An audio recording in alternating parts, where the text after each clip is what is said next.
இந்த விஜயை நம்பி வந்திருக்கிற இளைஞர்களே, விஜயை நம்பி வந்திருக்கிற அன்பு சொந்தங்களே, விஜயை நம்பி வந்திருக்கிற பாமரர்களே, உங்களுக்கெல்லாம் நான் ஒன்று சொல்லிக்க விரும்புகிறேன். விஜய் இந்த எலெக்ஷன் வரைக்கும் இப்படி தான் இருப்பார். இவருக்காக நீங்கள் செலவு பண்ணாதீங்க, இவருக்காக கூட்டம் கூடாதீங்க, இவருக்காக கொடி தூக்காதீங்க, இவருக்காக கோஷம் போடாதீங்க. மொத்தத்தில் இவரை நம்பி ஆற்றுல இறங்காதீங்க. நத்தாத்தில் உங்களை விட்டுட்டு போயிடுவார். அதுவும் விஜய் இந்த எலெக்ஷனில் தோல்வி விட்டால், தோற்று போயிட்டா அவர் வெளிநாட்டு தப்பி ஓட போகிறாரு. அதனால் வேணாயா, வீணாக செலவு பண்ணாதீங்க, அவங்கவுங்க வேலையை பாருங்கயா அப்படின்னு கன்னியாகுமரியில் விஜயோடைய முன்னாள் பிஆர்ஓ பிடி செல்வகுமார் அவர்கள் ஒரு ப்ரெஸ் மீட் ஒன்று கொடுத்துருக்காரு. அதோடு சேர்த்து இன்னொன்று சொல்லியிருக்கார்.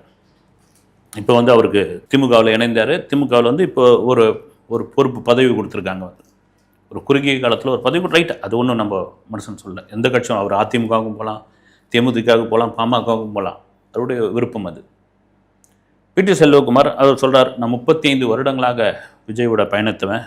விஜயோடைய வளர்ச்சிக்கு எஸ்.ஏ. சந்திரசேகரை தாண்டி எனக்கு ஒரு பெரிய பங்கு உண்டு. அவருக்கு தோல்வினா பிடிக்கவே பிடிக்காது. நானே கண்கூட பார்த்துருக்குறேன். இந்த தோற்று போன ப்ரொடியூசர், அவர் படம் தோல்வி விட்டு போச்சுன்னு வச்சுங்க, அந்த படம் ஃபெயிலியர் ஆகி போச்சுன்னா அந்த ப்ரொடியூசர் வீட்டுக்கு வந்தாங்கன்னா அவரை விரட்டிடுவார். இல்லைன்னா என்ன பண்ணுவார், அவரை பார்க்க விரும்பலன்னு சொல்லி போய் ஒளிஞ்சுப்பார். ஒளிஞ்சிக்கிட்டு அப்படியே இடுக்குலேருந்து அப்படி பார்ப்பார். பார்த்து அவர் கிளம்புன பிறகு வெளியே வருவார். அவருக்கு இந்த தோல்வினா பிடிக்கவே பிடிக்காது. அந்த ப்ரொடியூசர்களை கிட்ட சேர்க்கவே மாட்டார். அந்த இயக்குநர்கள் அந்த பக்கம் தலை வச்சே படுக்க மாட்டார் அப்படின்னு சொன்னார். இதே பிடி செல்வகுமார் தான் சில மாதங்களுக்கு முன்னால் ஒரு சேனல் கொடுத்து பேட்டி, விஜய் மாதிரி மனிதாபிமானம் உள்ள ஒரு நபர் யாருமே கிடையாதுங்க. அவரை மாதிரி போய் ஷூட்டிங் ஸ்பாட்டில் உதவின்னு கேட்டால் போதும், அப்படி உதவி பண்ணக்கூடியவர்.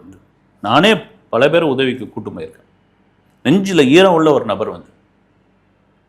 ஒரு நரிக்குற பெண்மணியெல்லாம் படிக்க வச்சுருக்காரு. மருத்துவ உதவின்னு கேட்டால் செஞ்சுருக்காரு. அவர் அப்படிலாம் ஒன்றும் கிடையாது அப்படின்னு சொல்ல, இது மாறும். இது அரசியலில் ஒரு விஷயந்தான்.